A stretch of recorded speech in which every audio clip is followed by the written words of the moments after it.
الحمدللہ پنجتن پاک کی نسبت سے 5 پودے لگانے کی سعادت ہم کو حاصل ہوئی۔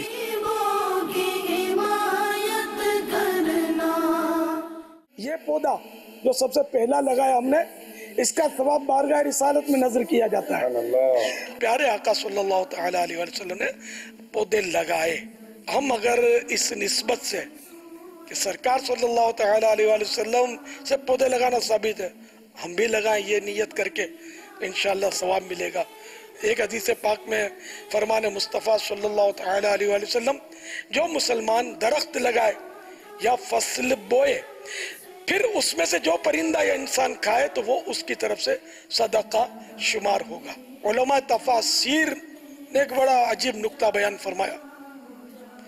فرماتے ہیں کہ فارس کے بادشاہ نہروں کی کھدائی اور شجرکاری میں رغبت رکھتے تھے، اسی وجہ سے ان کی عمریں بھی لمبی ہوا کرتی تھی۔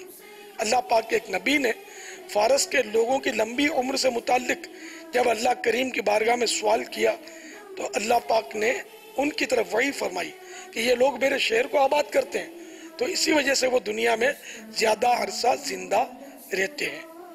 تو آئیے ہم اپنے وطن کو سبز کر دیں، اس کا جھنڈا بھی تو سبز ہے، تو ہم اپنے وطن کو سبز کر دیں، اور سب اسلامی بھائی اچھی نیتوں کے ساتھ۔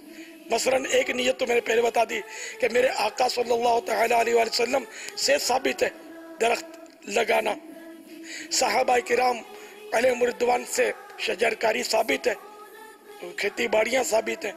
تو اس طرح مطلب ان کی پیروی کروں گا، آقا صلی اللہ تعالی علیہ وسلم کی پیروی کروں گا، اور ماحولیات کو خوشگوار بناؤں گا تاکہ مسلمانوں کو سکون حاصل ہو۔ تو بہت ساری اچھی نیتیں سوچ کر کے شجرکاری آپ نے کرنی ہے، اور ساری دعوت اسلامی والے اب شجرکاری کے لیے ایکٹیو ہو جائیں۔ اگر سارے دعوت اسلامی والے مل کر میرے خیال میں 12 درخت لگانے کی نیت کر لیں، ظاہر اب اتنے بڑے درخت تو نہیں لگا سکتے، پودے، اگر 12 پودے کی نیت کر لیں، چند دوست مل کر لیں جن میں انڈرسٹینڈنگ ہو، تو اس طرح کیا ہی اچھا ہو کہ میرے وطن عزیز میں 1 ارب پودے لگا دیے جائیں۔ دعوت اسلامی والے کر سکتے ہیں، اگر میدان میں آئے نا، میری مدنی بیٹیاں بھی کر سکتی ہیں، اپنے بچوں کے ابو کو ترکیب میں لے کر 12 پودے، 1 ارب پودے ہمت کریں گے تو انشاءاللہ ہو جائیں گے۔ ہمت مرداں تے مدد خدا۔